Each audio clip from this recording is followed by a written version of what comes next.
I'll just open this up with a very easy question for some of you, I would imagine. But we'd like to hear a bit about what are the values of your organization around occupational health and safety? And this one might be a little too easy for Bill. But I know I in particular would like to hear from our other two panelists as well about how your organization values occupational health and safety, and how do you execute these values? So I'll open it up to the panel. So we are, like he mentioned, a dairy farm here in Colorado, and we have been in business since the mid-70s. I've been involved with the company since 2000, and we didn't have much of a program back then. So along the way, as the company grew and safety and wellness became more important to us, our main focus was safety, as we saw an increase in injuries and incidences. So we started to outreach and look into different programs, what was available for us, and we didn't see a lot that was specific to dairy farming. So we started pulling from the different groups, OSHA, NIOSH, HICOS, and different groups around Colorado and other states to collect information and create our own safety program. And just most recently, we've decided that wellness is also very important to our employees, other than just having bathrooms and break rooms. So our management is fully supportive of these programs and making it a better place for our people. Thanks. So as introduced, I am the Deputy Director for the Small Business Administration. So the SBA, as many of you may know, is a small federal agency who kind of oversees a lot of the small business growth throughout the nation and in Colorado particularly. So when we look at organically how some small business growth exists, coming to these type of panels and understanding what's at the core root of small business concerns is important for us, because then we have the ability to work through the infrastructure or the network that was described by the keynote to branch out in training initiatives and things of that nature as part of one of our core programs, which is counseling. So health and safety is very near and dear to the SBA and particularly to our office, because as we're talking about construction, one of our portfolios in our division deals with 8A construction or small business set-asides. So when we're dealing with that and we see stats, or I see stats like this, I can go back to the team and say, hey, look, there's a concern out there with small businesses and then also with these set-asides on how we deal or address safety. Is that something that we need to go back to the drawing board in our SWOT analysis and go back to the small businesses and say, are you planning for safety? What are you doing for that? Also, that may make you more competitive when you have a strong safety record. That may give you longevity. So programs like this or conversations like this are important. That's why we come out. Internally, it's the same. So when we apply the same logic internally, we look at our, we're a federal agency, so it comes down from headquarters, but we look at our health and safety programs as well. But the key is that we have to stay engaged. We have to stay safe. We're an administrative office, but it's no different. We walk around, make sure that we're safe, and make sure that we have programs in place to minimize risk, because we talk about risk. And then the other side of it is we, touched on mental safety, personal safety. That's key. And that's not only key internally, but externally. If you have employees internally who aren't there, it can equate to risk, especially on the construction side, as we're talking about in this forum. So for us, it's dear to our heart. In terms of talking about safety and health value, as we know, safety and health value are those heartfelt principles that guide us in making important safety and health decisions. And as the OSHA consultation director for the state of Colorado, we receive really two types of requests from small business owners. The first type are from those owners or managers who have recently been given a fine from OSHA compliance, and they need our assistance in coming into compliance, as well as those owners and business managers that want to avoid a penalty in the future. And so we have the compliance side. And so our OSHA consultants will go in and they'll do an assessment and make sure that the employer is meeting all of the required OSHA standards or regulations. The other type of phone call that we get are from those business owners or managers who really value safety. And so they want to go beyond just OSHA compliance. And it's with these types of organizations that we see managers doing walk-arounds, talking to the employees. They hold people accountable. They make, for example, safety the #1 item on every meeting agenda. And so when we talk about values and demonstrating values, it's this dichotomy that we see in the OSHA consultation program where it's clear when business owners value safety, they do get benefits that people that are just worried about compliance usually don't realize. And so I'm talking about lower incidents, fewer injuries, less illnesses, savings in workers' compensation claims. And so to demonstrate value doesn't take a lot of resources. It just takes management commitment, holding people accountable. And so that's what we really see as the difference between just compliance versus safety and health value. Bill, if I could follow up on your description there of that dichotomy, could you help us get a better sense of sort of what's the proportion? So how many are those that have gotten a fine versus how many are these more proactive types? Yeah, most of our requests are from companies just to come into compliance. Those that want to achieve safety and health excellence, we typically enroll them into the Safety and Health Awards program. It's called the SHARP program for small businesses, meaning less than 250 employees. It's the equivalent of VPP on the OSHA compliance side. And so I would say maybe 10% of those companies want to achieve safety and health excellence. And our consultants, we have about 8 or 9 safety and health consultants. We actually have a backlog of about 9 months because we get so many requests, and the majority of those are, can you help us get in compliance so we don't get fined? Okay, well, so another question for the panel. What do you see as the greatest challenges to implementing workplace safety and health? Emily, in your case, in your workplace, but in your case as gentlemen, among the businesses that you serve? Well, the biggest challenge is time. Small businesses, every time I go out and talk to small businesses, we talk about certain things. Globally, we talk about org structure, because obviously we want businesses to grow and we start talking about the infrastructure internally. But inevitably, it's time. I can't tell you how many small businesses owners that I've met out there, and they try to manage that time to the nth degree, because that's your bread and butter. So when you do that, because that is essential, sitting down and planning, project planning for time and risk management is the other side of the coin. You have to be very astute and careful in planning that, because if you don't and you set the wrong deadlines, or you unachievable deadlines, putting in a bid in our 8 days because you say you can get it done in 30 days rather than 45 days, and you cut the time frame by 15 days, that adds additional risk. But sometimes you need to do that. Time is your best friend because that makes you competitive for a project. So we get that, but that's what we see out there as one of the biggest stumbling blocks in addressing safety matters.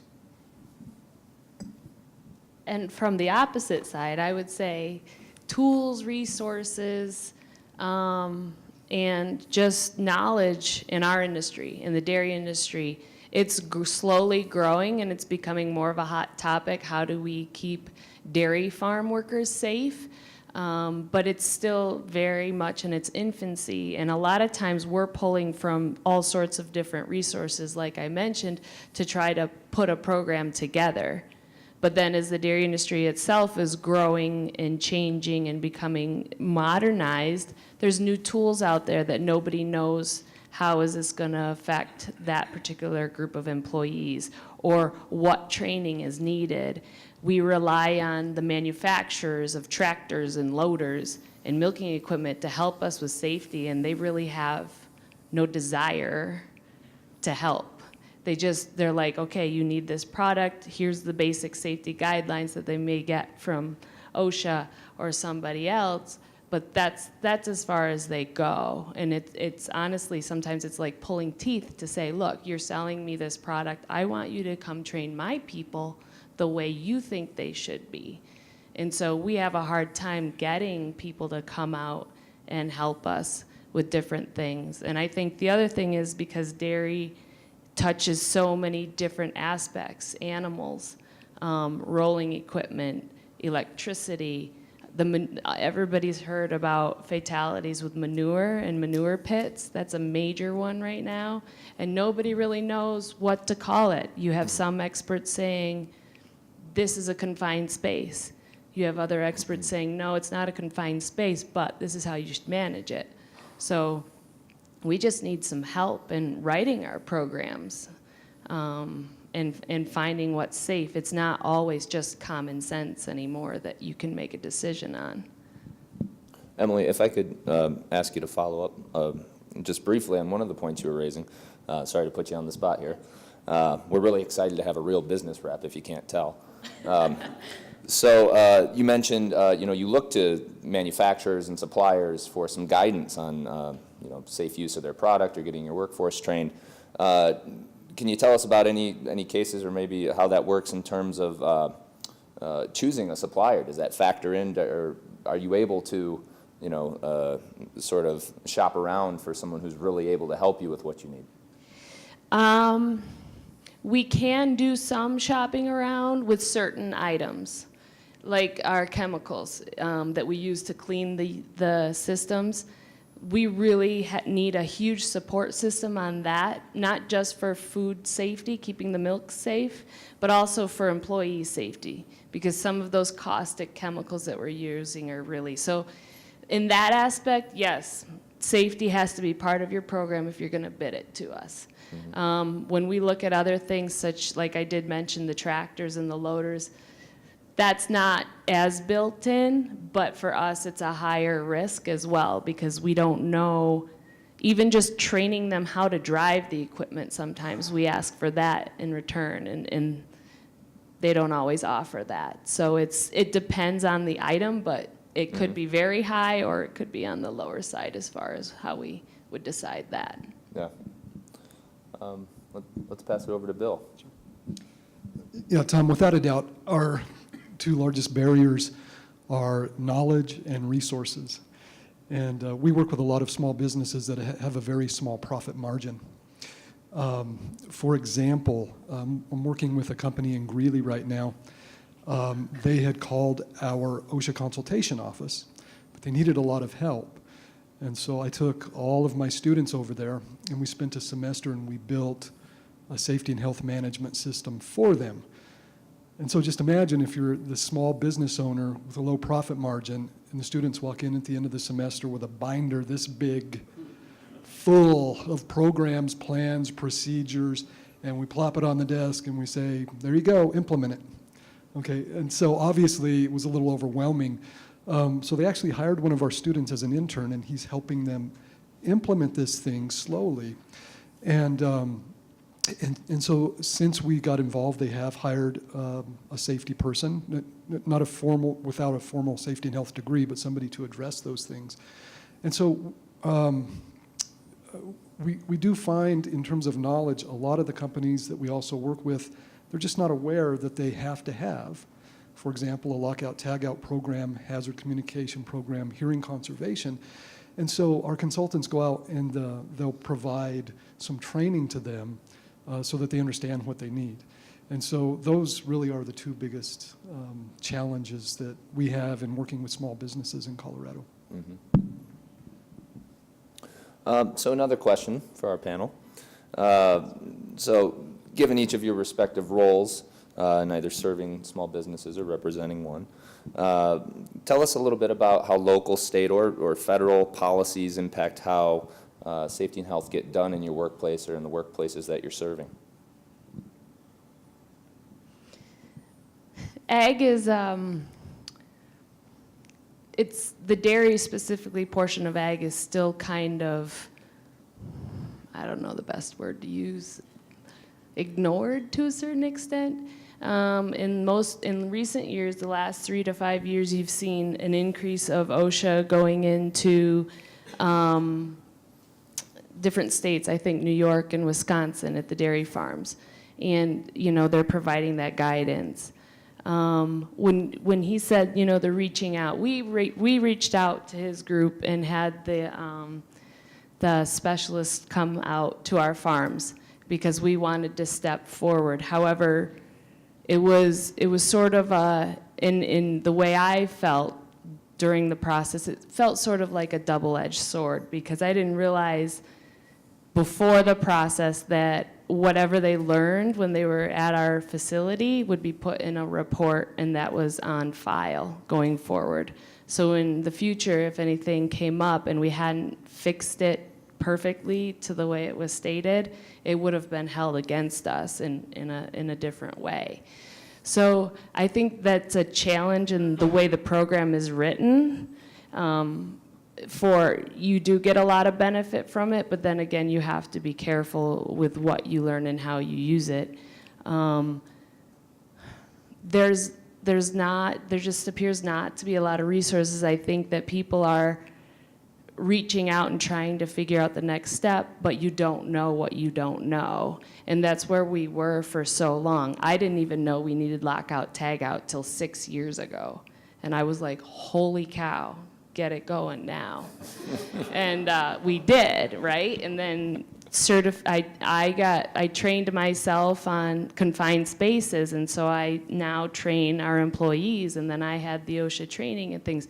But a lot of dairy farms in particular, and I think even small businesses may just not know. And so your outreach, you know, pulling up the list each year or every 6 months of new businesses in Colorado and being like, hey, how can we help you, would be a huge help, I think.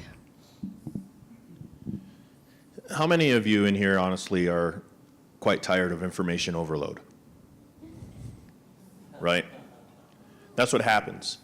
So my primary background is in human resources. And so when I go out and talk to small businesses, I talk about human resources and things like this because occupational health kind of fall within that parameter. And so I asked one question to a business owner one time. I said, what's the unemployment wage rate for Colorado? And I got this blank stare. And it was, where do I kind of go for that? And it's general information. My point is that sometimes we have informational overload, and as small business owners, when you're trying to manage your time and get knowledge, and now you're overseeing different projects and you're doing different things, you don't, as they've said up here, you don't know what you don't know, but also you don't know where to go if you don't know it. And so you might say, okay, occupational health and safety, where do I go? And you'll Google it, or you'll go to OSHA's site, and you start looking at things. And sometimes those sites are cumbersome because it has information that's at a global level for maybe factories or firms or organizations, and you're thinking, okay, does this apply to me? Does this not apply to me? Where else do I go? And then there's a million links up top, right? How many times you look at those links up top and you're like, where do I go to A, B, C, D? How do I get this? And so that's what we find at the SBA when we're having this dialogue. So our goal is, okay, how do we help narrow that focus down? So I'll talk a lot about our resource partners because that's how we branch out. That's how we get information, and we try to navigate the ecosystem for you, networking with organizations like at DU and whatnot. So we can try to help you pinpoint what you're really asking. But that's the question. You should sit down and say, what do I really need? So when you go occupational health and safety, okay, I need to look at manure or that whole dynamic. Okay, where are the best places to go? You've narrowed it down. So ask the question and then focus from the question. But that's what I see in policy from a policy perspective, is that sometimes when you're in the minutia of a small business and you're in Littleton or you're in Denver and you're kind of looking at those minor rules and you wonder, how do I play on a larger scale? It can get daunting, right? How many small business owners in here? Yeah? How many agree that could probably get daunting? Yeah, and so you're not alone. A lot of business owners are going through the same thing. So sometimes if you're not part of associations or chambers or things of that nature, you might want to start looking into those organizations because there's a collective voice out there where you can ask those questions, because I'm sure someone's probably gone through the same type of dynamic, and they say, oh yeah, you give so-and-so a call over at DU, and then they were great, they came in and offered this. Or you go somewhere else and say, look at this organization, they were really great in, maybe the Small Business Development Center, and they provided guidance. So that's what I kind of see on a global level, is just too much. Tom, when Dr. Ringen was giving his talk, he mentioned the new OSHA safety and health guidance for programs. They're actually systems. And I just wanted to emphasize that that is a great resource for small business owners. Let me back up a step and explain. When OSHA compliance comes into a business, they look for non-compliances. And so they just compare it to the OSHA standards. When OSHA consultants come in and attempt to help a small business, they use something called OSHA Form 33. And what that is a 58-question checklist. And it goes well beyond compliance, and it actually assesses the organization for a safety and health management system. The exciting thing is, I was on a national revision task force last spring, and we were revising OSHA Form 33 to incorporate the changes for the new OSHA guidelines. And so it really is a good tool, and it does address the aging workforce, addresses diversity, multi-employer work sites. And so when we talk about information overload, this really is a nice resource that we try to share with the small businesses that we work with on how to actually implement safety and health and go beyond compliance. Mm-hmm. If I could, I'd like to go back to Joshua for a minute and ask you, I think you're in a very unique position for what we're talking about at this conference, and that small businesses come to your organization for a whole host of different concerns. And I think it would be helpful for us. We talked a lot yesterday about, where does health and safety fall into the mix of all the concerns that are on the small employer's plate. And so could you talk to us a little bit about sort of where that fits in with what's brought to SBA? Well, that's a good question, because I'll be honest, health and safety really doesn't raise to the peak of the questions that when small businesses come in. Because when they come in, they're either starting their business, so they're worried about their business plan. Inevitably, they want to get financing, so it's always capital. That's probably the 90% of the questions that we get when it comes into the SBA is, how do I get capital? I need funding, I need funding, I need funding. What we do is in the development stages is we ask those questions. What do you need funding for? But let's look at the core of your business. What are you trying to do? What's your NIC code? Where are you trying to operate? And then as we focus on those items, I'll be honest, health and safety probably gets pushed down on the scale of concerns, because it's not something a small business owner is necessarily focused on, because those are minutia details that as you start growing, you start figuring it out. But that doesn't mean it's not important. Programs or discussions like this are important for me, because then I understand when I go back and say, hey, we need to add that to our core questionnaire, or we need to focus on that, especially in our 8A program when we talk about construction, given the stats. We need to be able to say, okay, what's your safety plan? Maybe have you looked at the OSHA Form 33? I think is what I wrote it down. So now, just like knowledge, I can go back with knowledge to the team and say, okay, this is something that is of concern because it has an impact. And as we said, businesses have low profit margins. An injury can decimate a business. And so if that's the case, then that's a huge risk that we should start paying a little bit more attention to, so that we can have the discussion and raise it up the priority list. But yeah, quite frankly, we don't see it that often, and we don't see a whole host of areas, health and safety, human resources, structure, things of that nature, because again, the focus tends to be, I started a business and oh my God, I need to pay a couple employees and I don't have enough money. Or can I get capital? I want to get a new building. So on the flip side, with business owners, having the discussion out there, share the wealth. You know what, when you go in, make sure, that was one of those key things that I'd overlooked in our industry, especially construction. we got to ask those questions as well on the bottom end.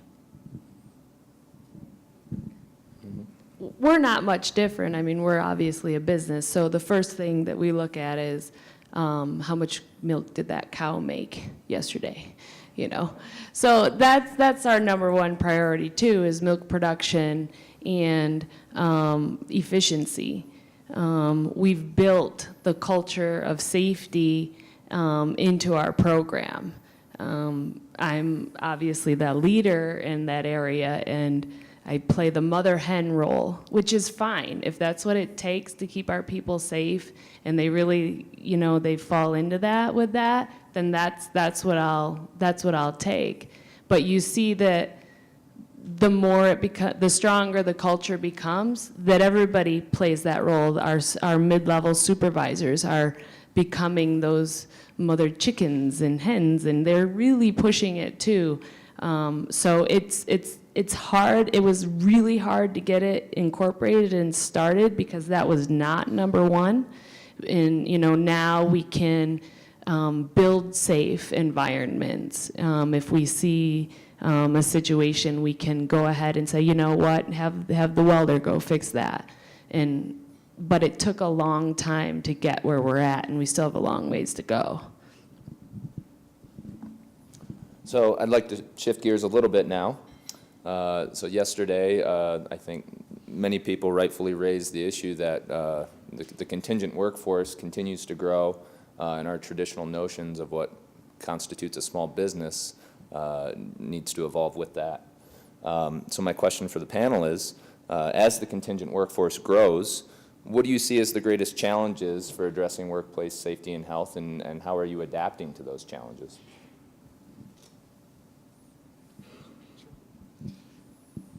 Again, from the OSHA consultation viewpoint, Tom, the new OSHA Form 33 that's not available yet, that incorporates the new OSHA guidelines, there's a huge emphasis on communication and coordination. And in assessing small businesses going forward with this new Form 33, the host employer is going to be required to be responsible for the safety and health actions of subcontractors, temporary workers, what have you. And so the big challenge is going to be to communicate what are the safety and health expectations to those subs. Mm-hmm. Mm-hmm. For me, part of the things that or discussions I've had with small businesses, really when it goes to employment at large, and you look at you know, the low unemployment rate, which is great, but it causes extreme challenges for small businesses, right? Particularly when you look at recruitment and retention. And so employees are leaving for 15, 20 cents sometimes. They're jumping ship. Why do they jump ship? You know, those are questions you ask. And so when we talk about culture, and we look at how your business culture exists, that's important.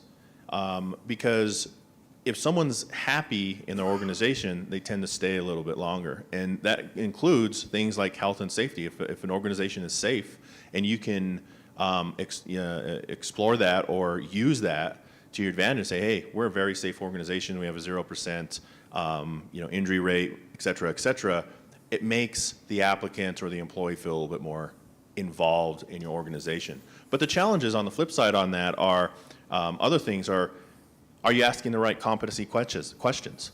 Sometimes we focus on SME, but when you look to develop and hire employees on that spectrum, it's, okay, what competencies do you have? Yeah, incorporate questions like in safety. What's your viewpoint on health and safety? What's your, did you have a health and safety program at the last organization? And the reason why you want to ask those is because you want to gauge to see how they will interact in the business on that front. Sometimes we look at the technical aspects of certain things, but if you want somebody, if they say, oh yeah, my last organization, we had a $15 fine for X, Y, and Z, or, sometimes you'll be amazed at what people share during interviews. And so you might get somebody who says, yeah, we got a close call. I accidentally wrecked the delivery truck and hit X, Y, and Z. And okay, let me make a note on that in health and safety. But So for, from an economic question on how things are evolving and how the influx of employment is taking place, particularly here in Colorado, and we want you to grow businesses, and so there's an opportunity to do that. The health and safety realm causes problems on knowledge and experience in that category. We continue to set internal goals on different things, and interestingly enough, we feel like we don't almost always meet all of our goals, but we aim to reset, refocus, and how can we come around and meet those goals. He mentioned, turnover and changes, and we still have a lot of turnover and change in our employee base. Milking cows is really difficult. Not a lot of people want to do it. So it just happens. But part of our program is we feel like our safety culture has grown to a certain level and it continues to grow. We feel like, okay, we need something else to help retain our people. It's not enough to say we care about you because we want to keep you safe. Now it's more of the wellness aspect, which is basically unheard of in the dairy industry. So our focus in the last couple of years has turned from just safety to wellness. And what we've noticed is that the middle or the longer lasting employees notice that there's just an increased level of care. It's not just be careful, it's, oh, hey, you actually care how I feel. A really good example of that is our animal welfare policy has always had this statement, if you abuse or mistreat an animal, you're immediately terminated. And that was it.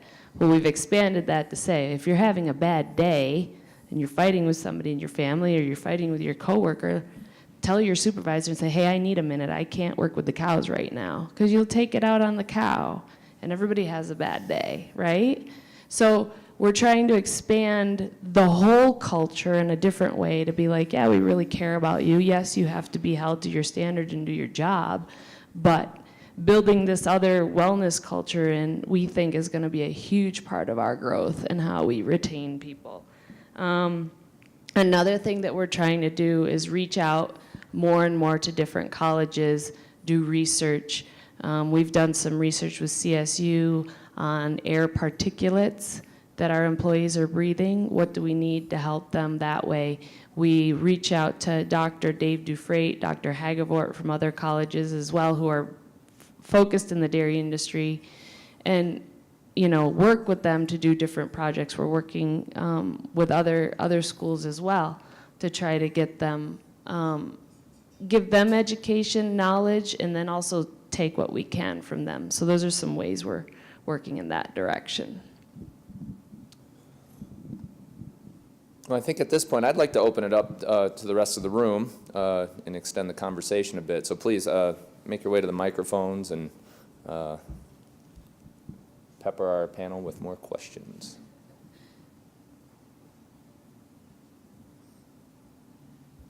Okay, just a very short question.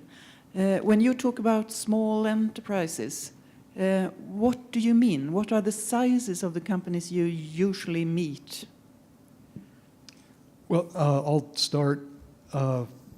In order to qualify for OSHA consultation services, the company must be 250 employees or less. Yeah, our size standards will change just a little bit, but the core is generally the same. It's a threshold, I believe, of less than $5 million in revenue. Maybe it's $10. Don't quote me exactly on that. I have to get it off the website. But then employee size. So you can actually have a small business who generates too much revenue, so they're not considered a small business. So it's not just employee based. But generally, if we look at anything under less than 250 employees, you're considered a small business. But again, that's in general. We have very specific ranges for industry, but that's a good rule of thumb. Oh. And our facilities are broken up, and we have a general manager at each facility, even though the umbrella is larger. But we employ 22 employees at one facility and 200 at another. So we the facility culture itself is still managed on its own as best as it can with leadership from the umbrella. The reason I ask is that when you've got such a large span, the experience from Europe at least is that the companies below 20 or 10 are seldom reached. And I think some of us use the definition less than 50 employees, and do you reach them? Yeah, that's a good point. And so, yeah, when we look at side standards, you know, generally we look at again, it's anything global. So you look at the global definition and, you know, anything the threshold below, and then that's small businesses. But really where we tend to operate is in those very small businesses with less than 10 employees. Sometimes it's anywhere between 4 and 6 employees. And the reason is because those are the ones who are seeking advice and guidance to grow. If you start getting a little larger, you usually have a stronger infrastructure where you're able to hire different people like a health and safety manager or an HR manager or something to that effect, where they're starting to specialize and they're asking the right questions. But when you get smaller organizations, you know, a business owner who has 4 employees, the owner is everybody. And so that's kind of how that's where we tend to operate more in that lane. And Joshua, to follow up on that, I mean, these are mainly newer, younger businesses, right? Correct. Usually, you know, less than 3 years. For our 8A program, you have to have at least 2 years in business to qualify to work in the 8A program. There is a waiver, but generally that's the rule of thumb. So usually, you know, we're looking at anywhere from inception. You know, they haven't even started anything. They're looking at small business plans up to 3 to 5 years. And the reason why, you know, on the other side, so we have programs that try to get business owners to think like CEOs of their organization. So we have like an entrepreneur program that just graduated. It's a crash course, MBA course, if you will. But we try to hit that next stage of entrepreneurship, maybe 3 to 6 years or 3 to 7 years, where now they have the ability to grow. They've shown growth. We want them to be able to strive to that next level. And we do reach those companies with small numbers of employees. And I'll give you an example. Last week, I was contacted by a small company. They had just been issued an $18,000 fine from OSHA, which can be devastating to a small business. And given that our OSHA consultants were backlogged, I actually took a student, and it was a great hands-on opportunity for him just to learn how to do respirator fit testing. So that was one of the things that they were penalized on. And so when we got to the facility, they maybe had 10 employees, and we fit 4 or 5 of them with respiratory protection. And then we came down to Aurora yesterday and to one of their other shops, and they only have 3 employees at that location. And so, yeah, we do reach the smaller employers. Another question? It seems to me that many of us here really struggle and question what would be best opportunities for using intermediaries and who should we turn to and pass on our health and safety knowledge. As a CIH myself, first of all, I'm happy to see someone from OSHA Consultation because I feel that we are missing the voices of opportunities that already exist within our regulatory framework as far as OSHA Consultation services, as well as Industries for Agriculture. EPA has a great outreach program where their officers work primarily with small businesses. But as I think of all the difficulties we all talk about, I wonder whether we don't actually have an image problem and a trust problem in that the community, such as the business community, should in fact be going to where the health and safety knowledge is and well mastered, such as OSHA Consultation, such as research centers that are well established, instead of trying to go to Chamber of Commerce, whose primary function is not health and safety. And so perhaps what would serve us best going forward is trying to increase the profile, increase the resources, so things like a 9-month backlog, which could seriously affect the small businesses that are coming for help is in fact resolved, and where we would have a community that is turning to the primary source of health and safety information that is trustworthy. To your point about equipment manufacturers, I think it's really important that they become responsible and that they should not, be able to sell you a very expensive piece of equipment without being willing and feeling that it's their responsibility to also train you.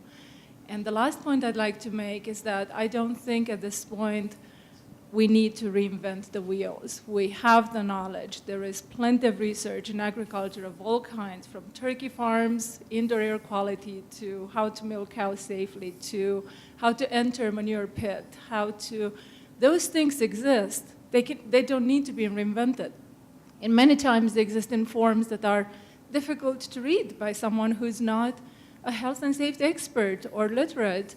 And so when these forms exist, such as checklists, many of which we have developed, what is a way that we can share them? What is a way that is effective in which we can make them available to those who need them? So it's not a direct question. It's more like, let's think about this, and perhaps these are worthy goals to be working towards together. And if I'm allowed one last point, as you often speak about people becoming business owners without having awareness of health and safety, without having understanding of their responsibilities as business owners, regulatory requirements. In the state of Minnesota, whenever you go to register a new business, you are given a fairly thick booklet that includes a large chapter on safety and health. But you have to be able to read that. So if I'm a small nail salon operator that I want to open up and my primary language is perhaps Thai or Vietnamese, I will never read that. I got my license, I paid my fee, I'm good to go. So I think we face barriers related to education, awareness about health and safety, literacy, as well as establishing sources that we trust that we can go to and maybe try to raise all conditions as far as health and safety. Thank you. I agree, and although it wasn't a direct question, I'd like to just make a quick comment, because I think you make a good point, is that, so inevitably when I talk to small businesses out there and I ask the question, how'd you get started? A majority of the business owners would say, I just started doing it. I just started cutting hair. And then that grew into something bigger. I found a niche. We have over 600,000 small businesses registered here in the state of Colorado. And when you look at an office like the SBA with 13 employees, or you look at other organizations with X amount of employees, you can start seeing that the network is vast, but it's not all the time interconnected. And so that's a good point on our goal is to try to interconnect and network on behalf of business owners so that we can guide them to the right SME. Because that's the bottom line. If you come into our office and you ask an OSHA question, I have no one who's qualified on OSHA. We're going to direct you to a location where you can get that answer. Our goal is to find the answer for you so that we can direct you to that location yourself. Also, small businesses, I ask this other question, I say, how many of you are aware of the SBA, or the Small Business Administration, right? Less than half, a third of those that we talk to are aware of us or had basic knowledge. That's concerning, because a small business owner, you ask that question, they don't know where they're going. So then if they don't know about the SBA, primarily they don't know about our network, the Small Business Development Centers, SCORE, Women Business Development Centers, maybe even other organizations. Commerce has, small business networks, et cetera, et cetera. So then you dive down to the state. And then when I start having that conversation, the small business owner is like, okay, hold on, wait a minute. What are you talking about? They're like, boom, the network is vast. How do I navigate the network? You can look at different websites and you can Google different events, and there's seemingly a small business Shark Tank, think tank here, small business think tank here, and sometimes business owners start asking themselves, well, what's the return on investment for me? Why should I go here and why should I go here? Again, my overall comment or response to your comment is that the conversation needs to exist at this ground level, at the grassroots level, and continue out and say, hey, you have that concern. I heard something yesterday. You need to reach out to the SBA, maybe because that's all that's stuck in your head, and they're going to guide you to the right area. Or we, in our communities, and we start talking about communities and culture and our organizations, in community forums, hey, you know what? If you want to continue to grow, that's why I bring out associations and commerce, or like maybe Chamber of Commerce and things like that. Those entities need to help you understand the lanes to navigate those type of questions and get to the right SME.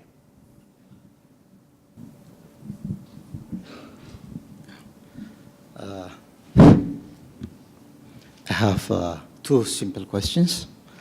One is, which of the common occupational hazards are there in small holder farming or in general in dairy farms? And the other thing is that after introducing this safety and well-being program for employees performing in the dairy industry, have you ever assessed the perception of the employees?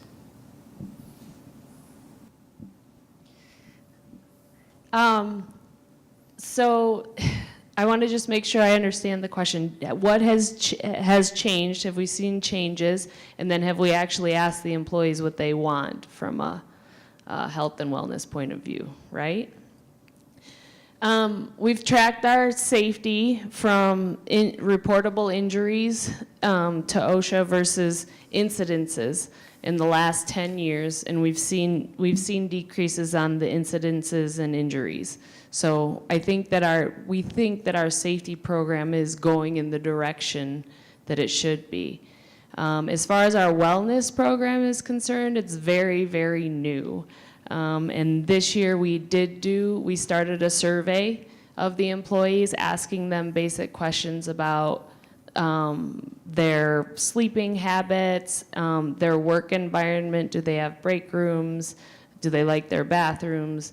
Would they be interested in learning different aspects about their health? And I gave the survey out. I don't know all of our employees personally. It was anonymous. We took their sheets and turned them over as soon as they were done. But what happened, which to me was really interesting, is after they finished the survey and I allowed them to talk to each other, they started asking questions like, why do you care? And why are you asking us these questions? And thank you for asking these questions. I had some people, we have employees that come from different industries, and we had some people come from the construction industry that said, nobody's ever asked me about, what do I want to learn about, or my health, or if I would get my cholesterol tested if they did it for free. And it was a really neat response. I mean, we knew that it wasn't prominent in the dairy industry, but I really didn't know, we didn't know how they would react. We didn't know if they were going to go into a, kind of a cocoon and say, just leave me alone, that's none of your business. Or would they, be like, hey, this is cool, you care about me. So I felt like the initial reaction was good, and we're looking forward to seeing what happens in our particular area. Lee, did you have a question? Yes, if there's time for one more. We've talked tangentially about what I think is a significant issue, and I'm interested in your thoughts. We have a multicultural workforce. I know in Colorado, probably a lot of the small businesses may be owned by people who we heard about Vietnamese, Thai, Latino, et cetera.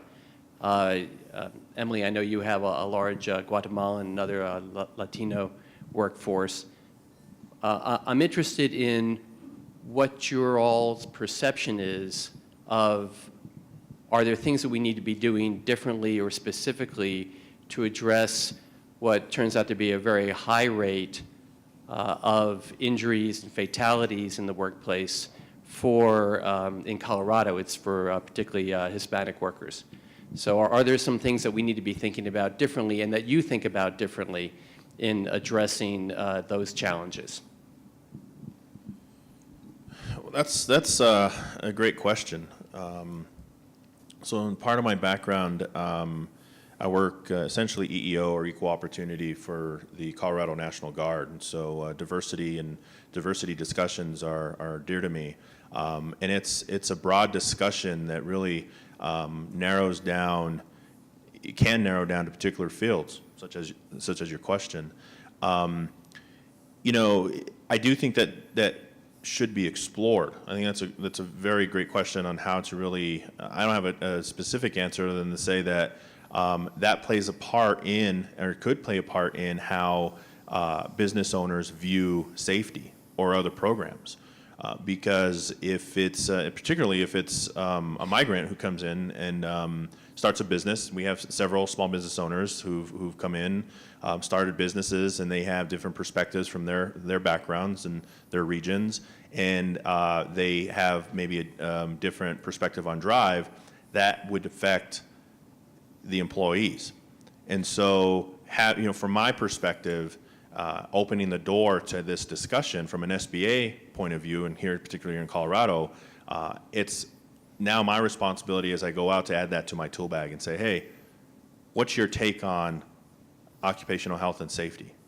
And have that candid conversation where you can inject and from your own personal views, because that's the way that those kind of discussions happen. Sometimes they don't happen on a global spectrum because they look at policies and rules. Okay, I got it. But if one of my good friends, give me his background, he's a general contractor.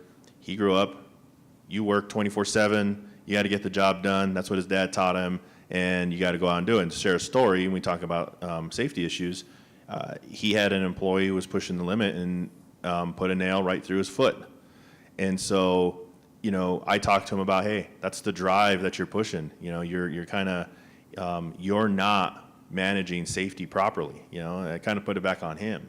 So I do think that from a cultural perspective, that's something that needs to be on the forefront of everyone's mind when they're having a conversation like that, because it does make a difference. Yeah, this is a huge issue, and we do see it in the OSHA consultation program.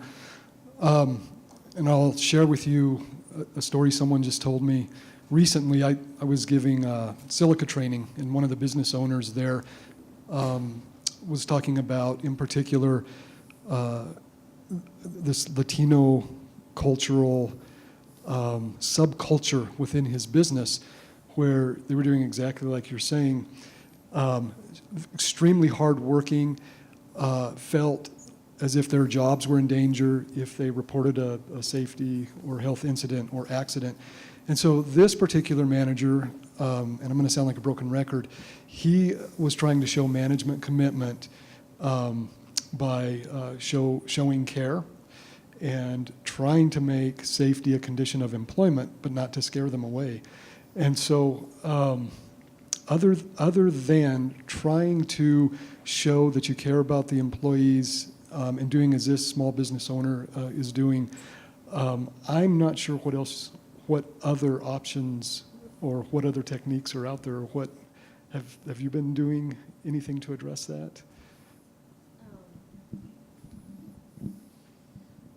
85% of our employee base is Latino. We've seen a shift in the last few years. 15 years or so ago, most of our employee base was from Mexico. And then the last 5 years, we've seen a switch to mostly Guatemala. And I remember when it was a big deal back then with the people from Mexico to try to figure out their culture, understand them, and really get into their brains about what made them click. And we focused on that so hard that we, basically integrated them into our systems and our programs. And we feel like we're almost starting over again with the Guatemalan culture. But we're okay with that because we've kind of been through it. So, but we are taking a little bit of a different approach to it. It's more of the outreach, understanding their culture, but also teaching them ours.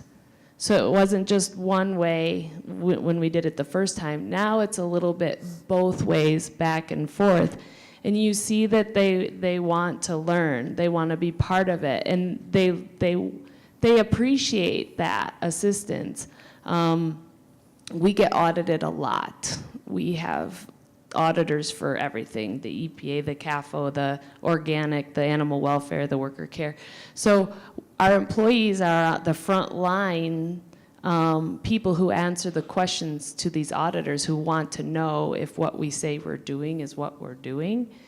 And you see that after they've been employees for 2 or 3 months, they feel so much more comfortable in our culture and our way.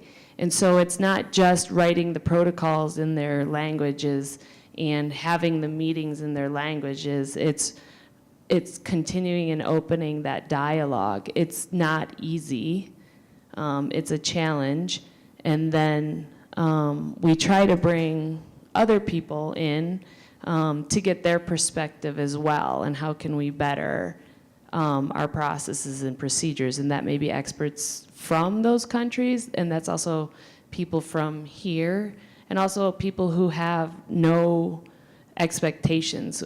We do a very strong internship program, and we bring in young students who grow up in cities, and they give us feedback on, holy cow, I would not go to the bathroom in that bathroom. Like, can I go to the office or something like that?